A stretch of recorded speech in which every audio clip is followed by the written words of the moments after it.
Hey guys, welcome back to yet another video of Impossible Mowers. In today's video, we're going to be taking out the transmission, checking the fluid in it, and probably replacing it. It's been a while. And we're also going to check the engine and just make sure that everything's all safe and sound for winter, which is coming pretty quick around here. So stay tuned.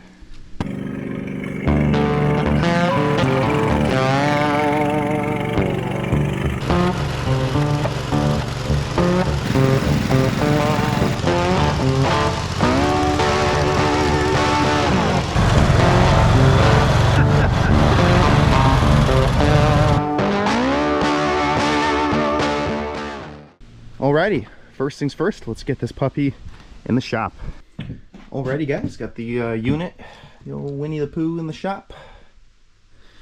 Now when we're taking off this transmission, we're going to want to be careful of three main things. We're going to want to be careful of the shifter linkage, and the most important, which is these bolts right here. Got two bolts covered with mud. Look at this. A little grass there.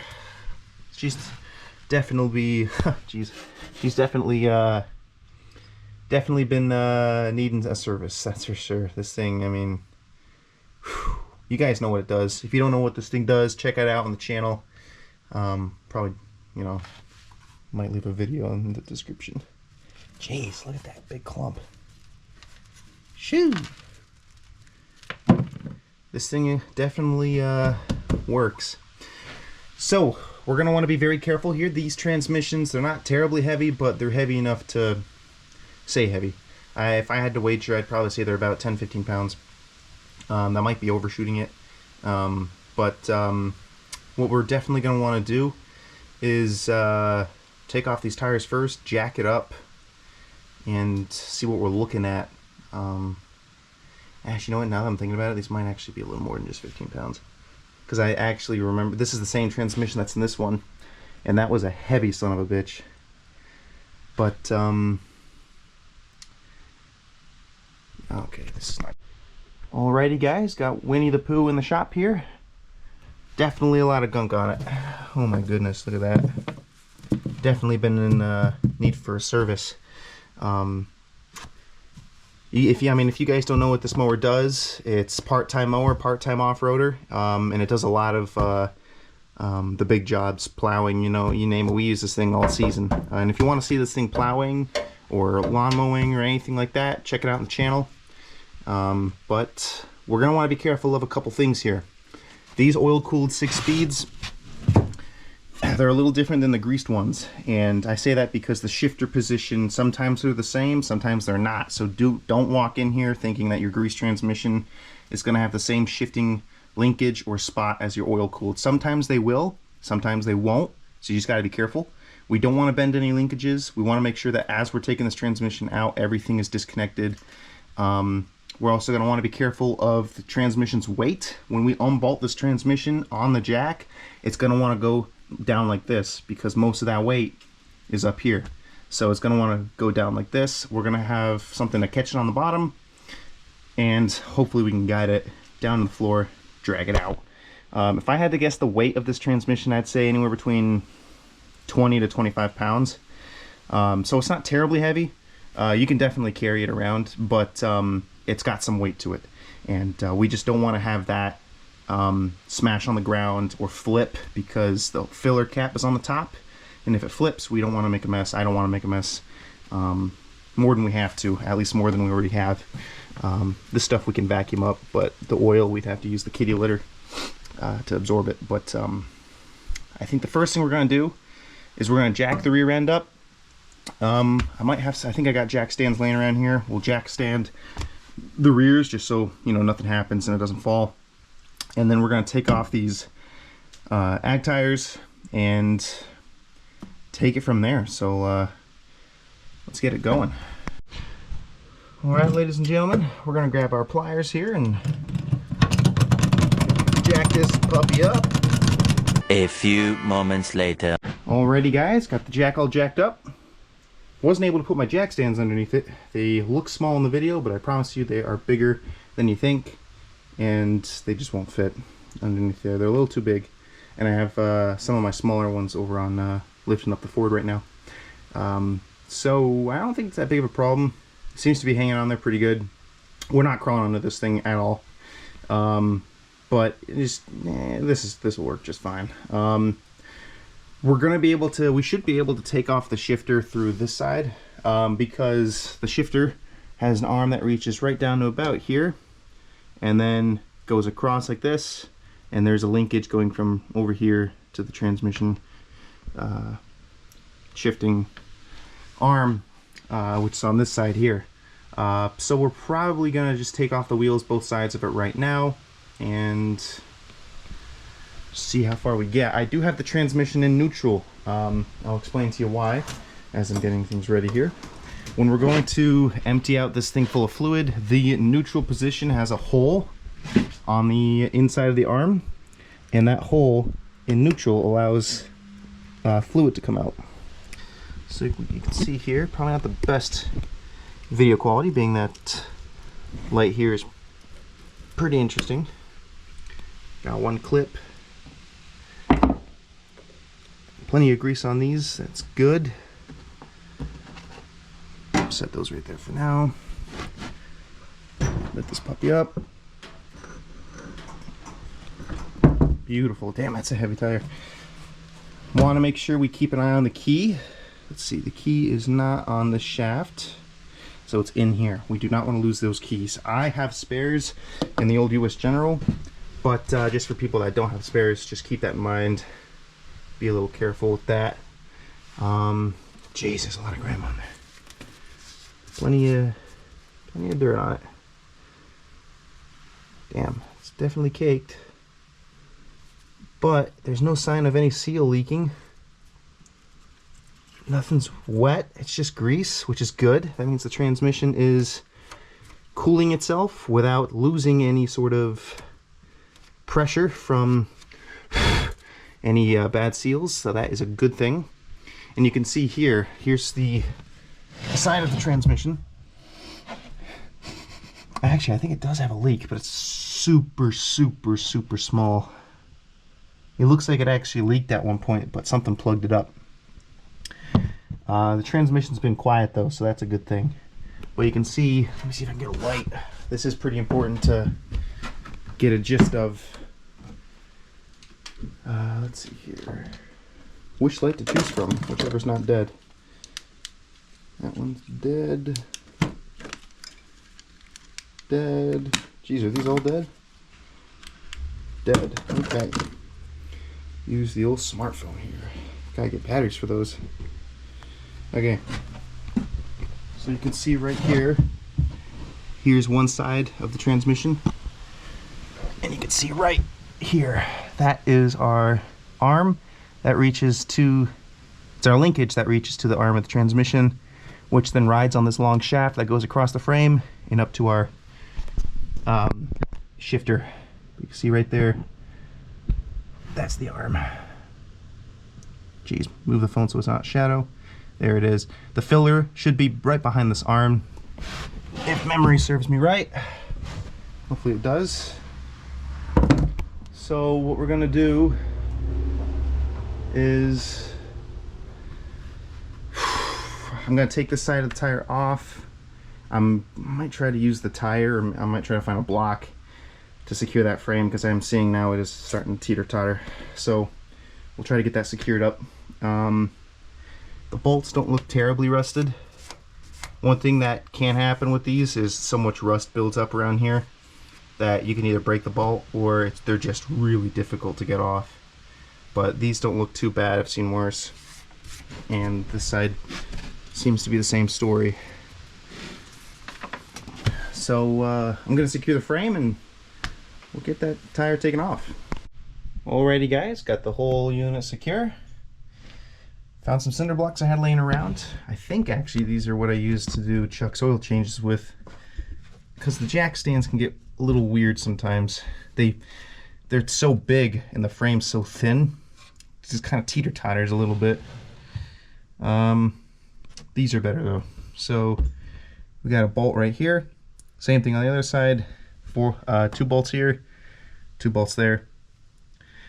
But before we unbolt any of that, we want to take that shifter off. If this transmission moves buckles, does anything that we don't want it to do, it's going to take that shifter with it. And if we bend that shifting linkage, that is not a repair I am looking forward to doing.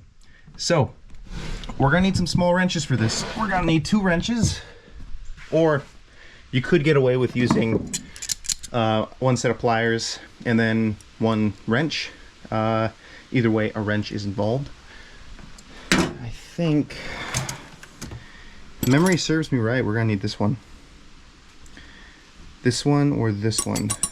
So either the 10mm or this 3/8. I'm pretty sure. This is my miscellaneous wrench drawer. This actually might be the one. This one of these two. See what happens. Let's see if I can reach underneath there without having to go under. I think I can, because the shifter linkage is just behind this little tab here. I can see it pretty small.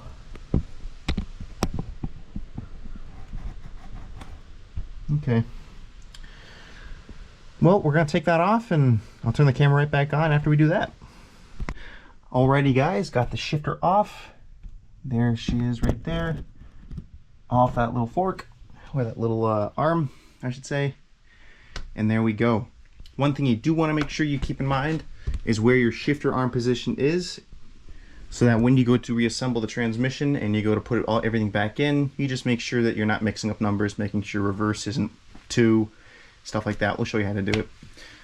But every one of these bolts should be, what is this, 1/2 inch? Yep. So one thing that's really nice is all of these bolts are universal. So fits with this one, fits with that one, fits with all of them. It's nice so that you don't have so many different bolts. You have to haul out so many different sockets. We're gonna grab our impact here. Alrighty. Skadoosh. I'm probably gonna get some persuader here. Just a little something to help us along the way. A little liquid wrench. Dab dab. Dab dab. And right here. Maybe not on the phone. Okay. Let me clean off my phone quick. Well, with my iPhone properly lubed, we're gonna unbolt this sucker. Just gonna break them loose. I'm not gonna fully commit to taking them all off. Break that one loose. So from what I remember, this unit has never been serviced. The woman I got it from, jeez, bought it in 2000, what is this, 2012, 2006? 2005, I was close. Bought it in 2005, or somewhere around there. I think she said she actually got it in 2006, just because this thing was made in 2005 doesn't mean she bought it in 2005. She got it in 2006, used it for 2 years to mow her lawn, and then it's sat ever since. And we got this thing last year or the year before, and never did a service with it. Because it had been sitting, I wanted to make sure oil was getting everywhere, wetting all the gears up. But you can't go too long without not servicing these things. Manufacturers say you should be servicing them at least once a year, depending on how much you use it. Probably for my application, that should be 2 times a year, but it really depends on how much you're using the machine. All right, and we're gonna need an extension for that. So just keep that in mind. And I'm using 80, was that 8590? 80W90? I think I'm using 80W90, somewhere around here. All right, I'm going to, you guys get the idea. We're gonna knock that one off, knock that bolt off, and then we're gonna gradually move this down. So we'll show you how to do that in just a minute. 1 potato.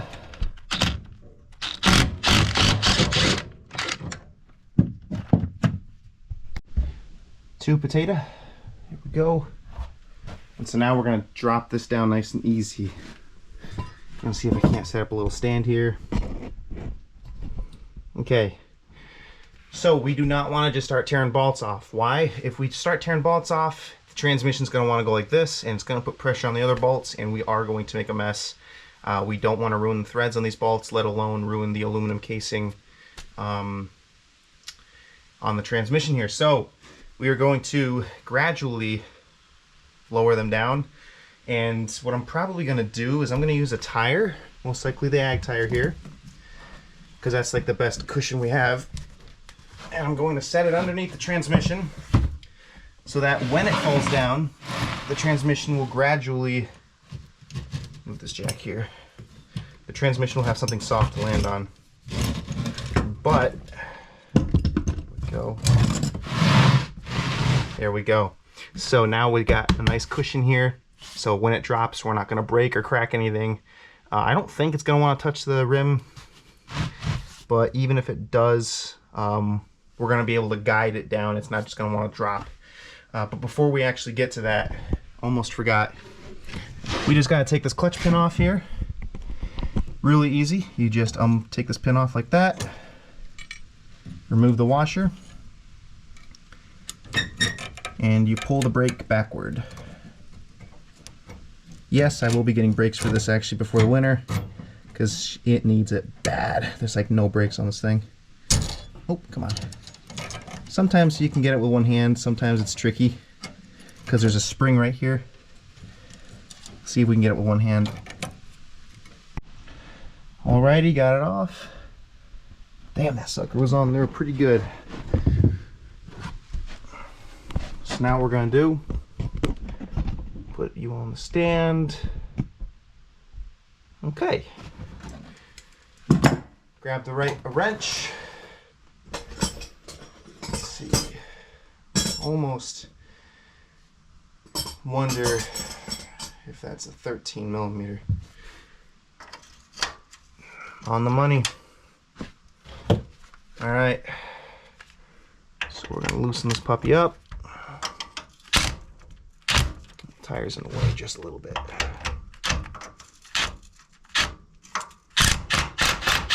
Probably about to there. And we're gonna do that all around. If I can find the bolt hole. There we go. There we go. See how that one was a little tougher? Because it's putting pressure on some of the bolts. But this is the safest way you can do it without hurting yourself nor the transmission. Just be careful not to strip any bolts.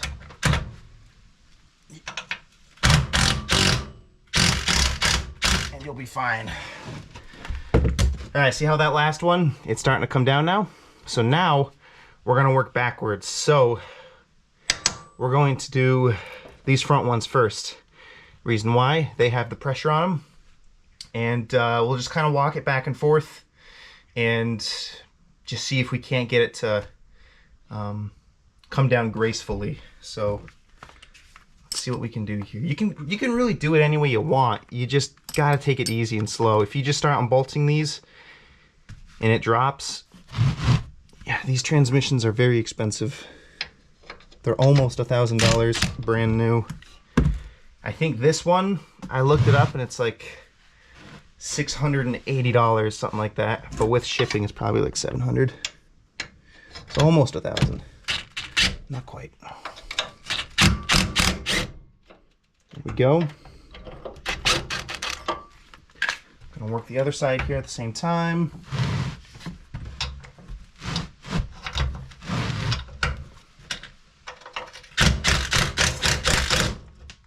Okay. But can you see how, as I'm slowly doing it, the front end is going down first? Now that it's made contact with the tire, the rear end should be coming down the same pace, nice and slow.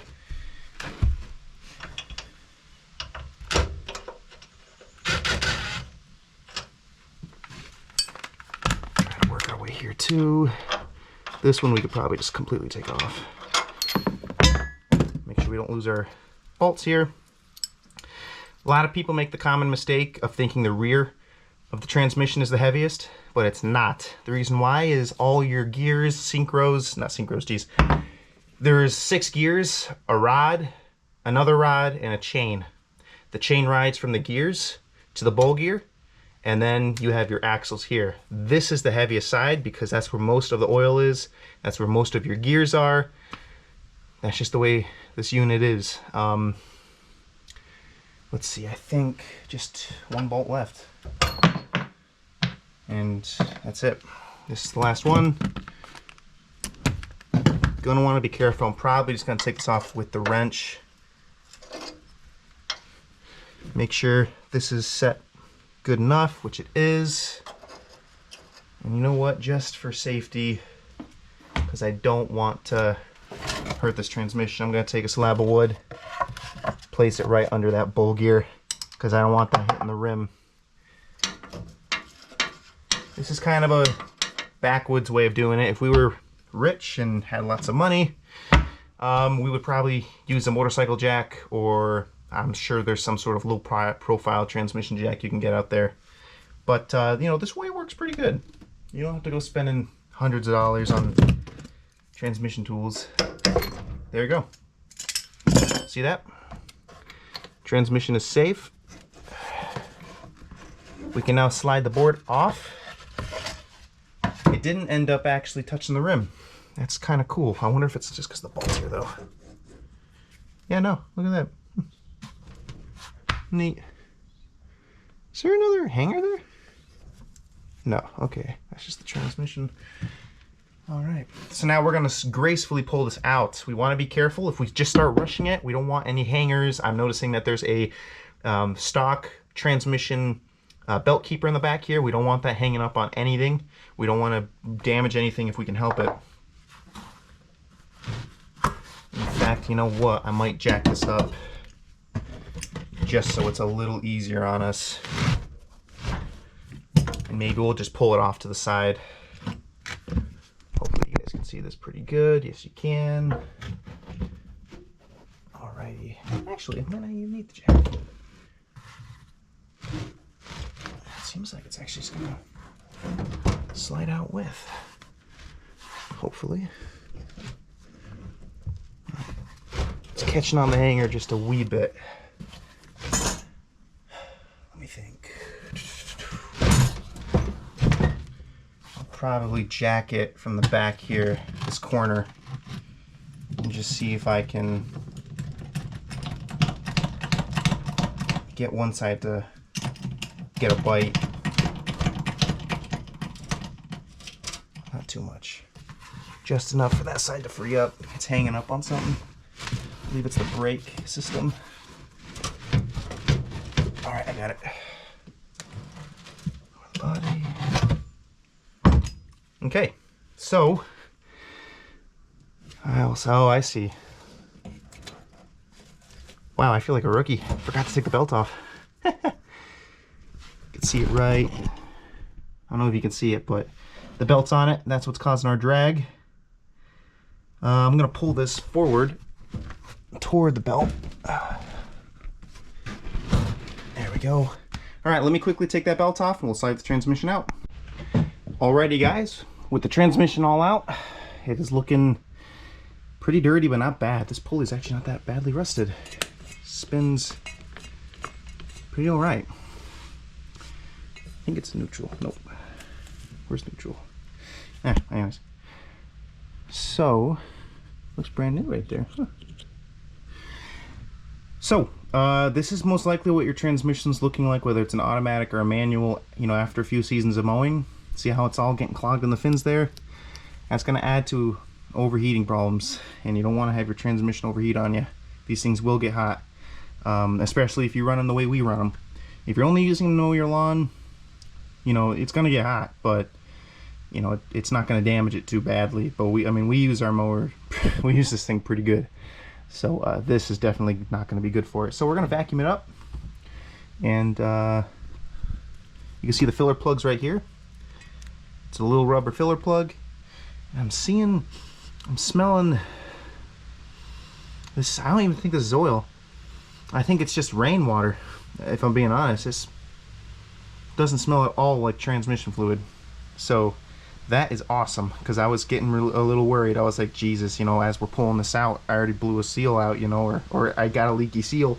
But yeah, I mean, sometimes you gotta be careful. Always use your senses, you know, smell that stuff, because the rain collects on the pulley here and it'll fling it around, or it'll fill up the pulley and leak on the side here and spill onto the transmission. And what's kind of famous in the rain, if you have a lot of rain, by the way, this is only possible if you have a lot of rain, but sometimes it'll slip through the battery tray onto the pulley, and if it's enough to fill up the pulley, it happened to me once with Chuck, it'll actually go onto the belt, and you'll have a belt squeal when you go to put it in gear for just a little bit, then it'll clear out. But you have to have a lot of rain, because that seat plus the body, a lot of coverage there. But I'm gonna clean this up with the vac and we'll service the transmission. So let's put it on a fast play. All right, guys, not gonna lie, did mess up a little bit, and I do apologize. It is 8 to 12 ounces for some models of Tecumseh Peerless transmissions. However, my model takes up to 32 ounces. Mine is an MST-206-545C, I think, something like that. I'll put a picture right here for you. So you're gonna need 32 ounces for this, which is about a quart and a half. So luckily I have 28 ounces here, and I think I have 5 ounces up there of ADW90. My bad. I'm glad I caught that, because we do not want to accidentally put the wrong amount in, which makes sense. I mean, this transmission takes 12 ounces. I know that for a fact, and I thought this kind of looked like it, but it is a little bit of a bigger transmission. But yeah, so we're gonna put 32 ounces. So we already have 11 ounces in it, so we're pretty much just gonna keep filling this up until this bottle's empty, which will give us a perfect, I'd say, what is this? We flushed an ounce off of it, so it'll give us roughly 28 ounces. So that'll be close enough, and I think this one here would be enough to seal the deal, hopefully. So we'll keep filling this up. Check your transmission model. It'll be a plate or a set of numbers on the back of the transmission, on the side of the transmission, and the front of the transmission, somewhere on the transmission, because they do vary. I'm glad I caught that, because that could have been bad. So we're gonna drink all that up. Here you go, Fever. You're drinking the juice.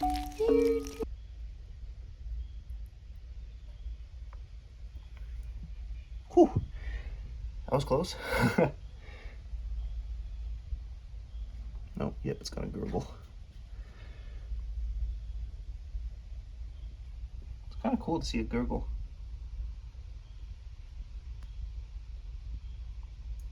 All right, that'll take a little bit, so we'll be right back with you guys after we do that.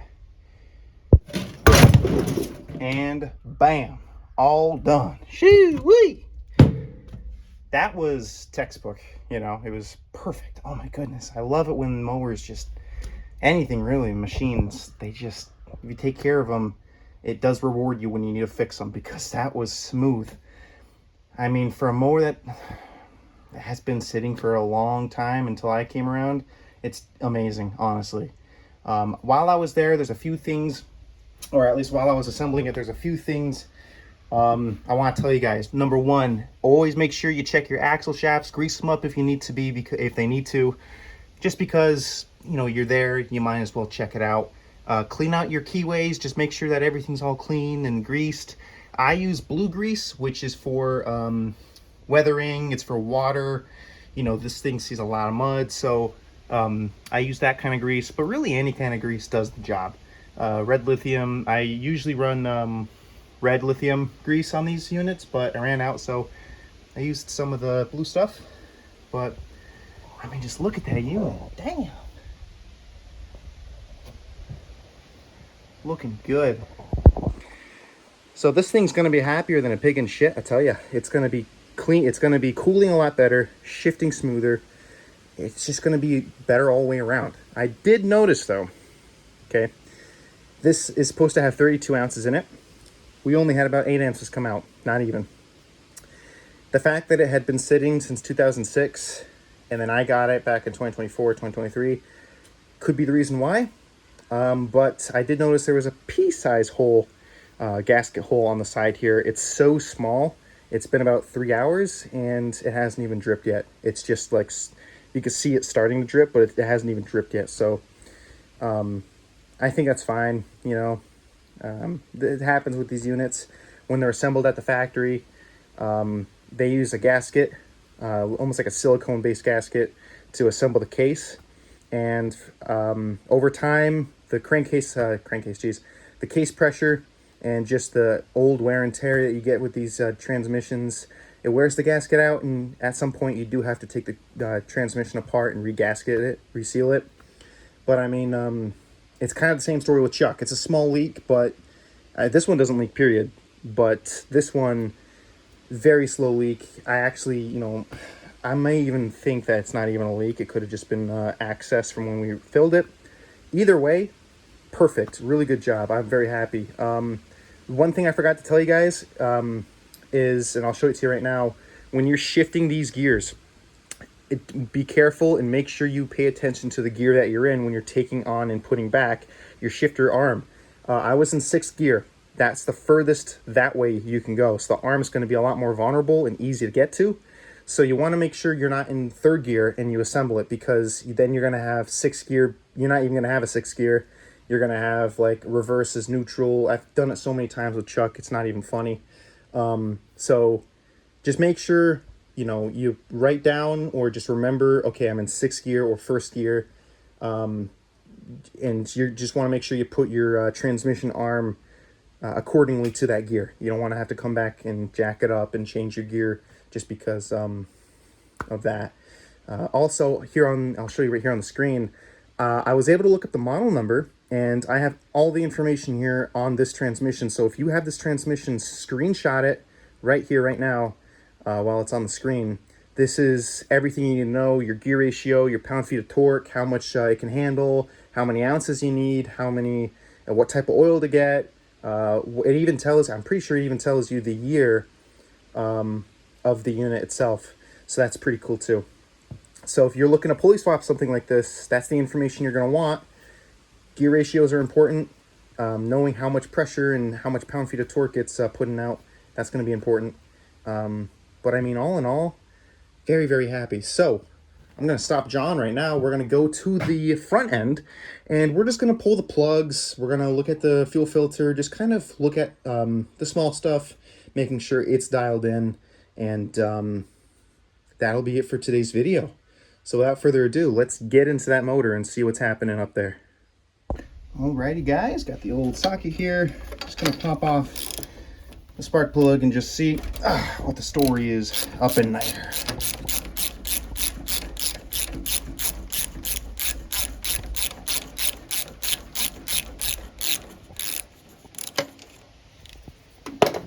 Okay. See what she's got.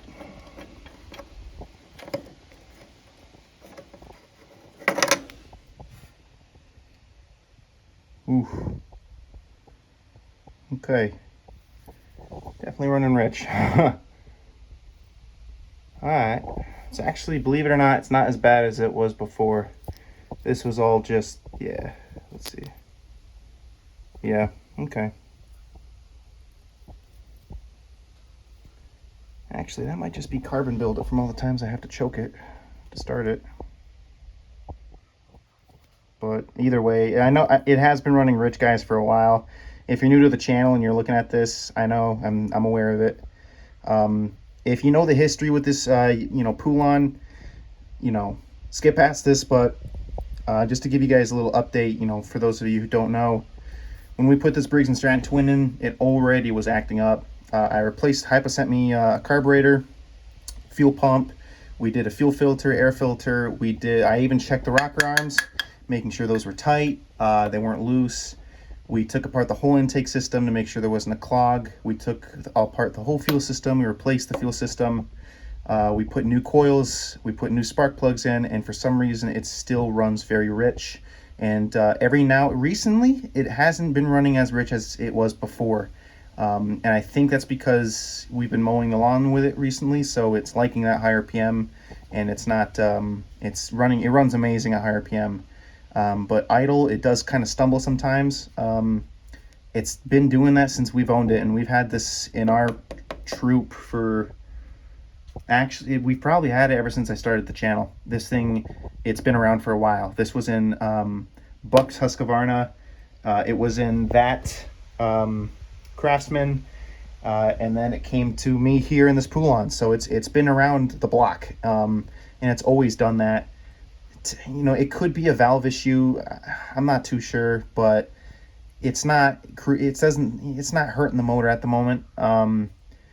But it is something possibly next year I might have to dig into it. Maybe even this year. I might just pull off the heads and just see what those valves are looking like, or just stick a boroscope in there, making sure we're not having sticky valves, or you know, something with the valve train isn't getting messed up. But I mean, it looked pretty good from what I saw. But we might do a video on us boroscoping this before we put it out to snowplow this year, because if there's a valve issue, you know, I'm not too sure if I want to be running that, but I don't think there is. I just think it's the nature of the beast. It's been running this way for years. So there's the update with that. So seeing this, it's actually not too bad. Last year when we worked on it, this was completely black. I mean, I have spark plugs to show you. It is pitch black. You couldn't even wipe it off with your fingers. But it looks like this isn't too bad. Sometimes there's a difference between running rich, running lean, and then of course having a black powder just because you're choking it. And I do have to choke this in the winter, so I have been choking it a lot recently, so that just could be that. But from what I'm seeing here, it's not too bad. But I am seeing here that you know, it probably is something I should look at and fix. But it's not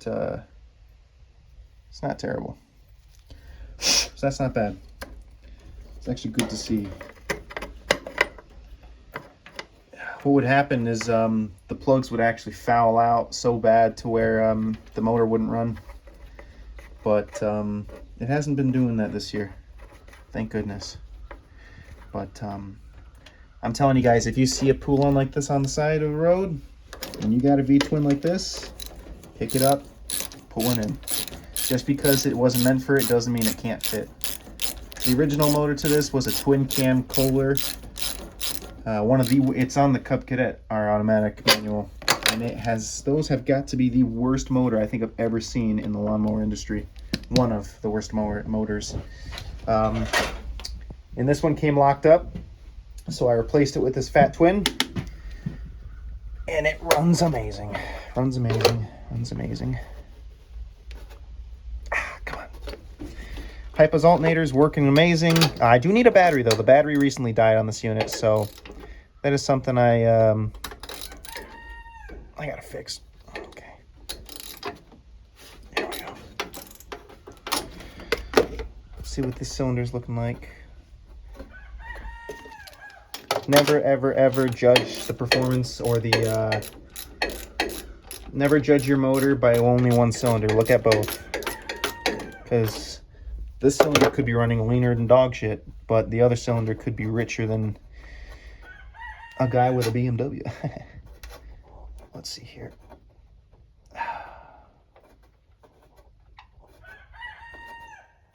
Let's probably just...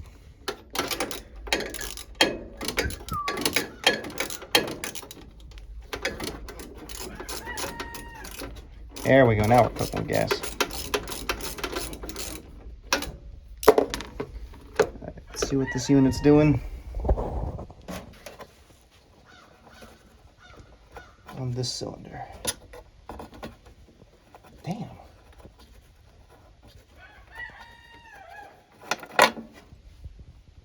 Okay, yeah, same story. In a way, that's a good thing. If you have two different cylinders acting up in two different ways, that could be a no-no. But they're both doing the same thing. It just looks like carbon buildup. That's all it is. It's carbon buildup with a smidge of rich. Not terrible. If, you know, like I said, if you know the history with this, if you've been with us long, you know that this is good. You know that it's not great, but it's, for what it's been through, it's not too bad. So that's all right. We'll probably stick that back in.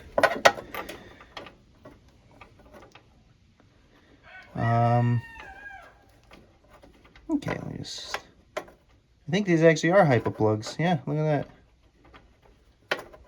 Sometimes I just get so many parts I can't remember. Okay. You guys know the drill. Tighten until it just starts to get snug and then give it 1/4 turn.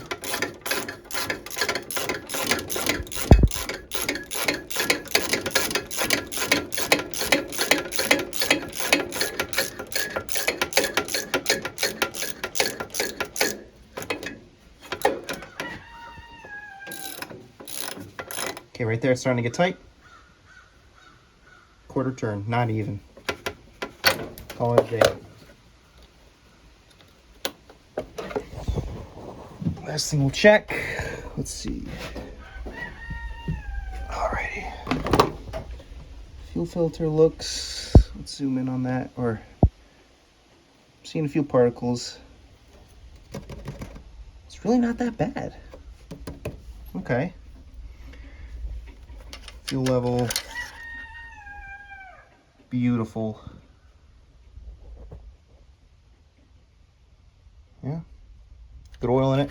We'll probably do an oil change on the mowers pretty soon. Winter's coming up. You all know how it goes. I guess we'll just check the air filter while we're here. It's probably fine, like usual. All right, let's see what we got.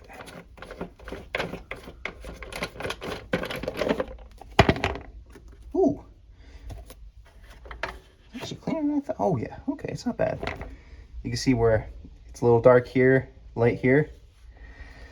That's when she's either getting choked or it's running a little rich. It's acting up. So that's what happens sometimes. It just kind of comes up and gets on the filter and gets a little dirty. But this is actually, this might actually just be dust, just because we did end up doing a lot of leaf cutting recently, and a lot of that dust came up and around here. You can actually see it all here, and probably got sucked back into the intake, thus making it so dark. With that all said and done, guys, I really hope you enjoyed today's video. Please remember to like, comment, and subscribe. I'm talking to you. Where are you? Right there. There you are. Please remember to like, comment, and subscribe. It really helps out the channel, like I said before. Check out the Instagram and Patreon links below. And if you have any questions on where we got the oil here, how this process was done, and what parts we used, I'll try to leave those in the description below for you, in case you have the same transmission and you're looking for that model number.